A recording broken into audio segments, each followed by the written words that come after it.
The world didn't realize it yet, but on a quiet grass court in Birmingham, something was about to unfold that would shake the entire tennis season to its core. Not because it was just another match, but because everything about it felt like a turning point disguised as a first-round encounter. Two careers moving in completely different directions were about to collide on a surface that does not forgive hesitation, does not reward comfort, and does not care about reputation. The air at the Edgebenton Priory Club felt different this morning. Not loud, not chaotic, but heavy, like the kind of silence that sits right before a storm breaks. Every blade of grass on that historic court had already witnessed legends rise and fall, but today, it was about to witness something far more unpredictable. A number one seed stepping into danger without a safety net. And across the net, a veteran who had nothing left to lose and everything to prove. Alex Eala had arrived carrying more than just a racket bag. She had arrived carrying expectation, pressure, national pride, and a growing spotlight that never seemed to dim, no matter how many tournaments she played. The pride of the Philippines was no longer just a rising name in tennis. She was the target now, the player everyone circled on the draw sheet, the one everyone studied for weakness. But grass does not care about stories like that. Grass exposes timing. It exposes nerves. It exposes whether a player is truly ready for the moment they've been pushed into. And standing on the other side was Priscilla Hon. A name that didn't always dominate headlines, but a player every seasoned fan knew could flip a match without warning. The kind of opponent who doesn't need dominance to win, just disruption. Just one shift in rhythm. Just one moment where confidence cracks. This wasn't just a matchup. It was a clash of survival styles. And what made it even more dangerous was the history between them. They had met before. Twice. And both times, the outcome had told a different story. The first meeting had come back in 2023, on British soil as well, during a smaller qualifying stage. Alex Eala was younger then, less guarded, more instinctive. She played like someone who hadn't yet learned what fear fully meant in professional tennis. She attacked everything, took the ball early, stole time from her opponent. And by the end of that match, Priscilla Hon wasn't just beaten, she was overwhelmed. A straight sets defeat that felt like a warning to the rest of the circuit. But warnings in tennis have a short lifespan, because the next time they met, everything flipped. Ningbo 2024. Hard court. Different conditions. Different mindset. This time it was Hon who adjusted first. She didn't try to outpower Eala. She didn't try to match intensity. Instead, she dismantled rhythm itself. Slice after slice. Flat drive after flat drive. Every rally turned uncomfortable, every pattern disrupted before it could settle. And by the end of that match, it was Hon walking away with the win, having rewritten the entire tactical blueprint between them. One win each. No dominance. No clear psychological edge. Just a perfectly balanced rivalry waiting for the next fracture point. And now, here they were again. But this time, the stakes were no longer developmental or experimental. This was 2026. Eala was no longer the unpredictable teenager. She was the number one seed of a WTA 125K event. A player expected not just to compete, but to control. Expected not just to survive early rounds, but to dominate them. Every match now carried an invisible weight. Prove it again, or risk the narrative shifting. Her grass court record told part of the story. A 65% win rate on a surface that punishes hesitation is no small achievement. Grass rewards instinct, but it punishes inconsistency even faster. Eala had already proven she could adapt where many failed. But adaptation is not the same as control. Control is what the world was now waiting to see. And across from her, Priscilla Hon entered with a completely different energy. Her 2026 season had been anything but stable. Early exits, missed opportunities, matches that slipped away in tight moments. A record that did not reflect the kind of danger she could produce when everything clicked. But tennis has a strange way of rewriting narratives the moment conditions change. Grass courts don't ask for perfect form. They ask for bold decisions. And Hon, with a 47% success rate on turf, knew something dangerous. She didn't need to be perfect here. She just needed to be disruptive at the right time. Her game was built for chaos disguised as control. Flat hitting, quick strikes, no unnecessary loops. Every shot designed to stay low, skid through the surface, and take time away from her opponent's reaction window. On grass, that style becomes lethal when confidence is present. And confidence was the one thing she had regained by simply stepping onto this court knowing no one expected her to win. That is where the real tension of this match began to form. Because expectation changes everything. Eala had expectation pressing down from every direction. Media, rankings, national pride, even her own recent momentum. Every step onto the court was being analyzed before she even hit a ball. Hon had the opposite. Freedom.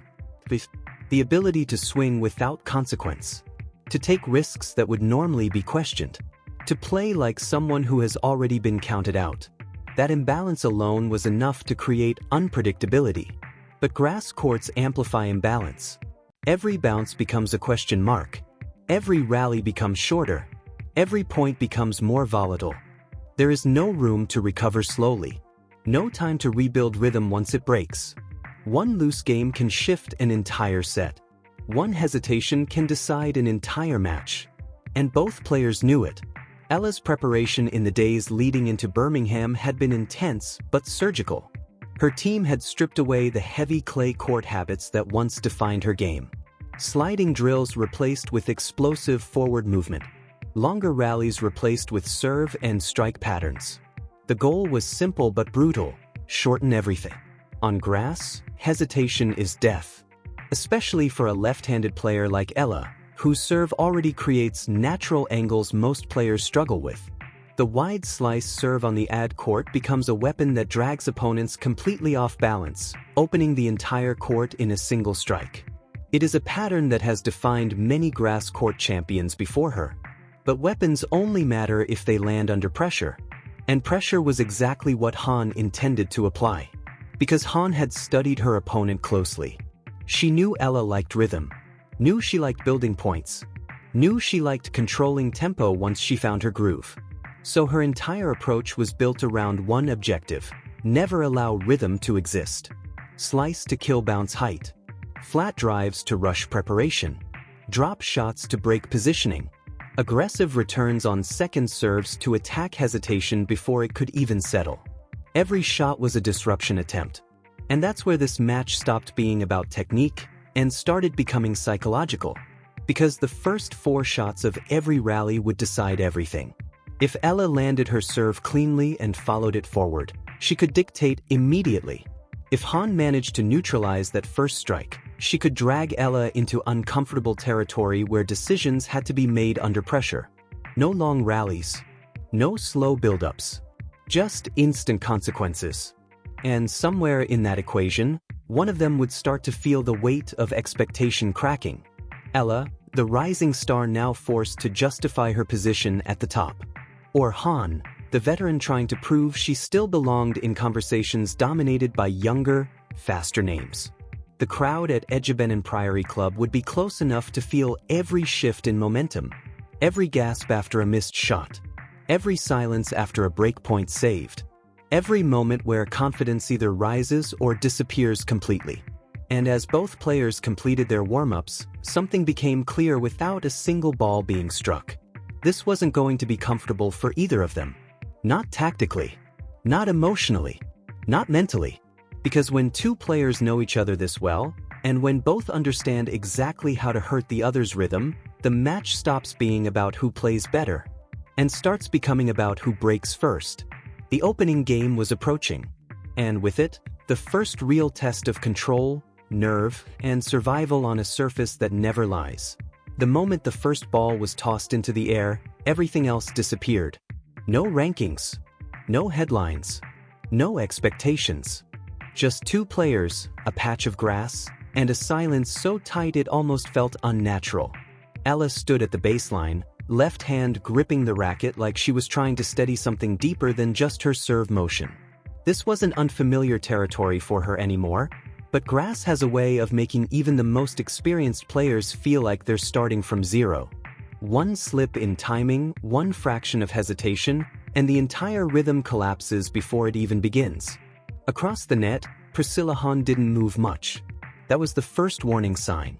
Players who are nervous adjust constantly. They bounce. They overthink their stance.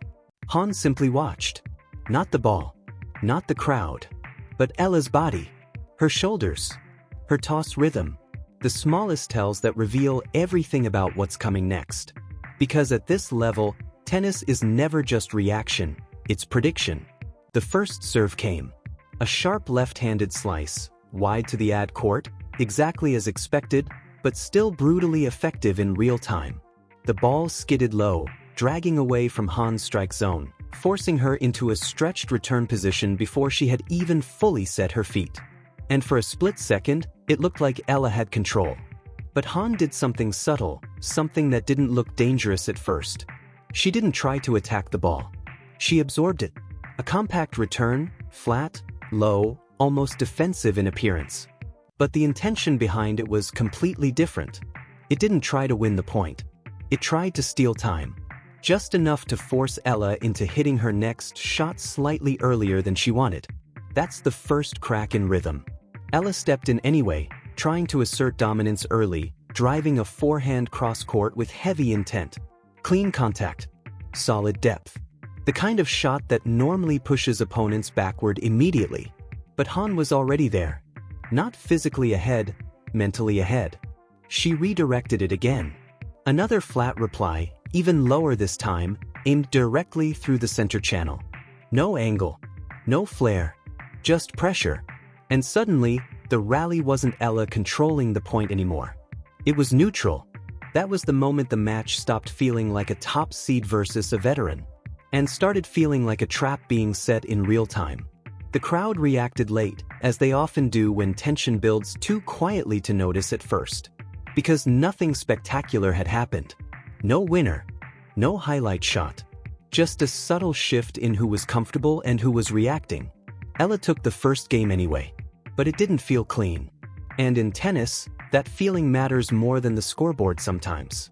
On the changeover, Hon finally showed something closer to emotion. Not frustration. Not panic. Just calculation. She had already confirmed what she needed to know. Eala could be rushed. Not easily, but consistently enough to matter. And that changed everything. The second game began, and this time Hon stepped into the court on return. That small step forward changed the geometry instantly. Because now Eala's serve didn't feel like an opening weapon. It felt like something being hunted. Eala tossed again. Another lefty slice. But Hon read it earlier this time. She adjusted half a step before contact, almost invisible to anyone watching casually. But at this level, half a step is everything. The return came back faster. Deeper. Right at Eala's body. And for the first time, Eala was forced into a defensive shot. A rushed backhand. Slightly floated. Slightly higher than intended. That was all Hon needed. She didn't hesitate. Flat forehand. Down the line. Clean winner. First real strike of the match.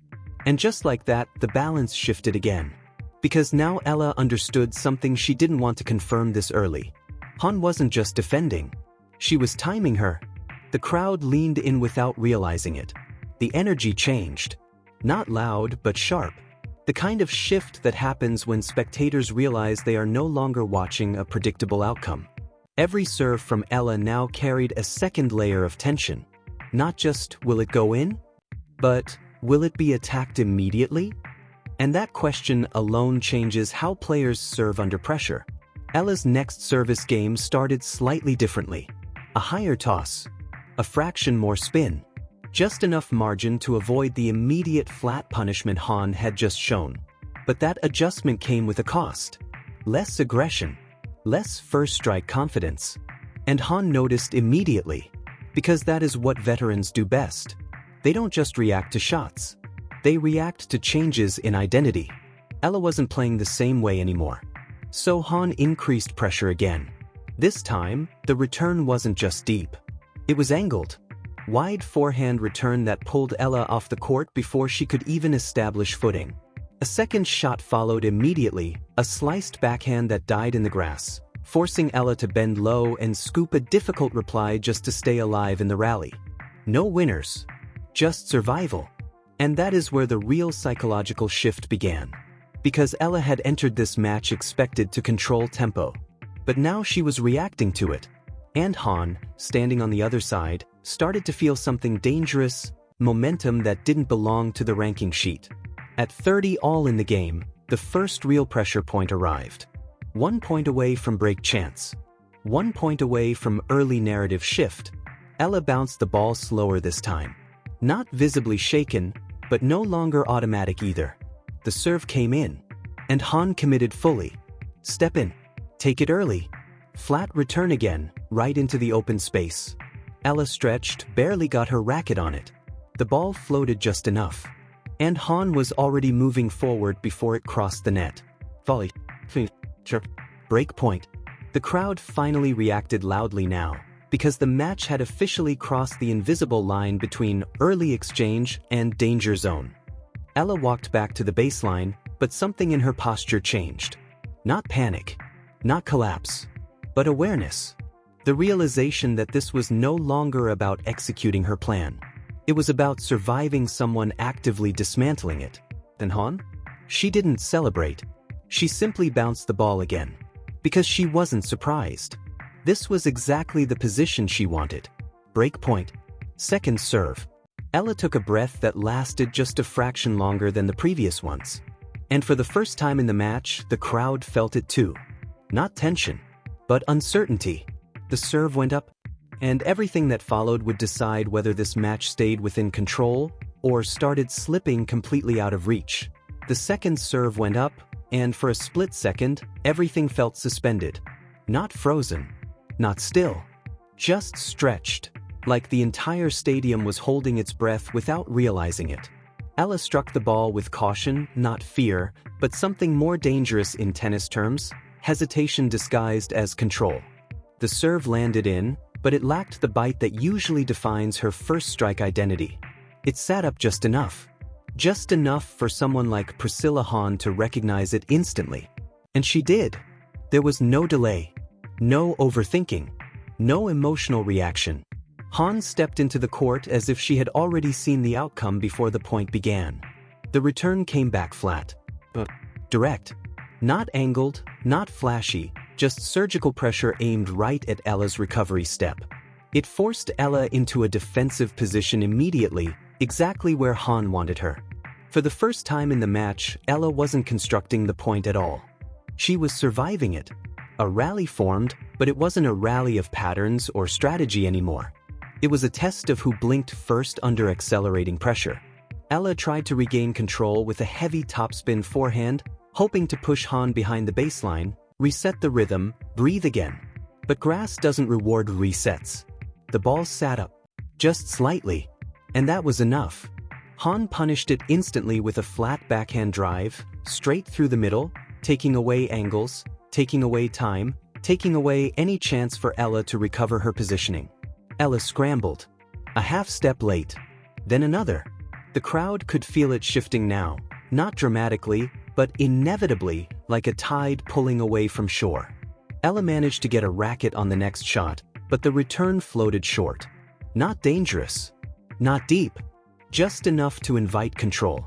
And Hon did not hesitate. She moved forward again. One clean approach.